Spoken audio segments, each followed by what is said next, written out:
very rich man who lived with his 3 daughters. Their older 2 daughters laughed at anyone who dressed as well as they did. His youngest daughter Beauty loved to read. Your nose is always on a book, her 2 older sisters said. They laughed. No one will want you. Look at your hair. You look like a servant girl. Beauty didn't know why they were so mean to her, but she said nothing. One day the father got some bad news. He had spent all of his money on a ship that he sent out for sea for trade. Now he learned the ship was gone. Everything on it was lost. All at once, the rich father became as poor could be. The family could no longer stay in their big house. Their fine house and fine tables and chairs and all of their fine things had to be sold. All the father left was a little hut deep in the woods. So that is where he and 3 daughters had to move. Living in the hut in the woods was hard work.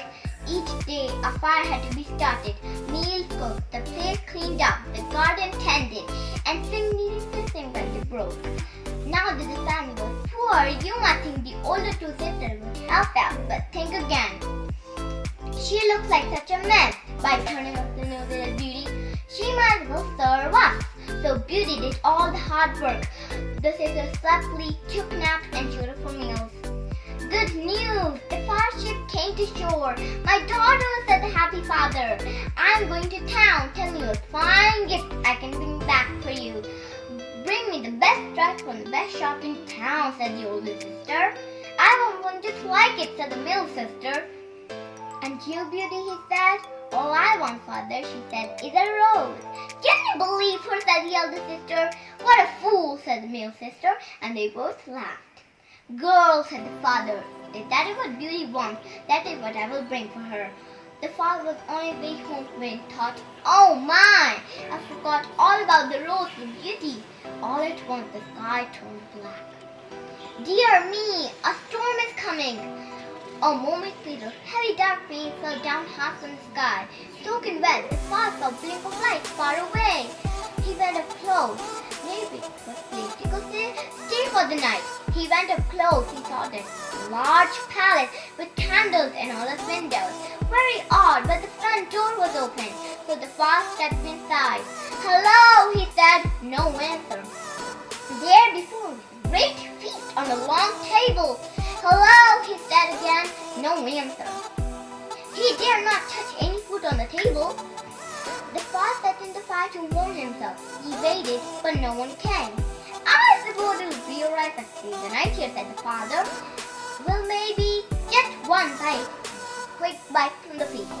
Then he found a bedroom and fell fast asleep. In the morning, the table was laid again, but this time it was breakfast. Most odd, no one was there. I suppose I should leave now, said the father. On his way out, he passed a beautiful rose garden. Oh, I was supposed to bring Beauty a rose, remembered. I will pick just one. Pick the rose for Beauty. Once a loud strong sound from behind them roared a voice. You took my rose! The stars spun around. There before this awful, huge monster. I'm sorry, he said. I didn't know. How could you not know, roared the beast? You will pay for this. You will die. The father fell to his knees.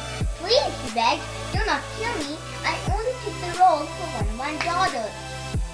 You have daughters, said the beast? Well, if one of them will come stay in your place, I will let you go free. She must stay from then on forever. In 3 months, if none of them will come stay in your place, you must return and take your punishment. When father got home, she protested. Wrong. What is it, father? She said. Oh, it's nothing for him. But she knew it was not true. Aloud, the father told the girl the beast had said. This all happened because I have children from a rose for me, said Beauty. I will go there in your place, or else you will die there. No, I cannot allow that, said the father. I am old. I don't have much more time to live. You are young. You must not do this for me. But Beauty did not change her mind. 2 days later, the father took Beauty to the palace where the beast lived. This is your daughter, said the beast, looking at Beauty. Yes, I am, she said. I will stay here for my father. That means he is free to go. That is what he said. Yes, said the beast. At the beast palace, the days were long. There was no one for Beauty to talk to and no books to read. Every day at 9, the beast would come for dinner. She would say nothing. After all, it's not easy to be a prisoner, even flower at a beautiful palace, and the beast would only grunt. One night at dinner, the beast made a little joke, and Beauty smiled. One day he said something clever, and she looked him in the eye. And then he would ask about the day, and she would tell him. One day Beauty came up to a palace that he had not seen before. Over the door was a sign, Beauty's room. The door was open. In the room were shelves of books from the floor to the ceiling. There was a piano and a cabinet of fine dressing just her size. Now there was much to talk about at dinner. The beast was glad Beauty found the room and liked her surprise. One night at dinner, the beast said, Beauty, I love you. Will you marry me? Beast. Beauty didn't know what to say. Beast, I come to like dinner, she said. Talking to you can be the best part of the day. But please understand, I don't want to marry you. Every time the beast asked her the same question, and every time Beauty shook her head and said the same thing. One night at dinner, the beast said, Beauty, if you will not marry me, what can I do to make you happy? If you must know, she said, it would be to see my father. I miss him so much. The next night, the beast gave Beauty 2 magical gifts, a mirror and a ring. If you want to see your father, she said, ask the magic mirror to take you to him. If you're ready to come back, turn the ring on your finger 3 times. But please do not be gone for more than 1 week, or I will die of grief. Beauty was glad to agree. When she got back to her room, she looked at the magic mirror. She asked the magic mirror to take her to her father, and there he was in bed right before her, and he looked so sick, it was as if he may die. Such joy her father felt when he looked up and saw Beauty. What much made him think was Beauty was stuck in the palace all because of him. Beauty sat in front of his bed for many hours.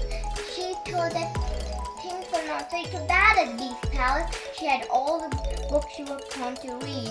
She had music to play and even fine dresses to wear. The Beast is really not so bad, she said, when you get to know him. Beauty looked around. Where are my sisters? Marry, said her father. Oh, did they marry good men? She said. They had money, said her father, but I don't know if your sisters are happy. For the elder sister married a handsome man who thought of no one but himself, and the elder sister and the middle sister married a man who was very clever, but he used to shout and toward everyone round him, and most of all his wife. When the sister came to the house and saw Beauty dressed so well and talking about how kind and good the Beast was to her, they burned with anger. Beauty said she must stay no more than 1 week, and the 2 sisters came up with a plan. The sister petted Beauty and said such nice things to her they had never said before. She said they must go soon. They cried. She said they must not leave. They must so much they wanted to do with her. Just what didn't matter anyway, just a few more days. So Beauty stayed. One night that she had dreamed about the Beast. The Beast lay sick and dying. When Beauty woke up, she asked the magic mirror to show her the Beast. There he was in the mirror, lying in the rose garden, looking so sick that he would die. Take me back to the Beast, she said. In the moment she was sick to the poor sick Beast, and only gasped for air. You came back, said the Beast in a thick voice. I'm sorry that I'm late, said Beauty. I could not bear it. You may not come back to me, said the Beast. Now your feel is too late, and his eyes closed. No, cried Beauty, do not leave me. She knew it in her heart what was true. I love you, she cried out. Please come back, and I'll be all right. I will. And tears rolled down her cheeks. All at once the Beast opened his eyes. Beauty, he said, you did it. In a flash, the Beast was transformed into a handsome prince. Beauty didn't know what to think. Ah, Beauty, he said, and the Beast told her his story. Years ago, when he was a prince, an evil fairy put a spell on him. He must stay beast forever until a maiden grew to love him when he still looked just like a beast. Then she went to break the spell. Beauty and her prince, formerly the Beast, were married, and they lived happily ever after. Thank you.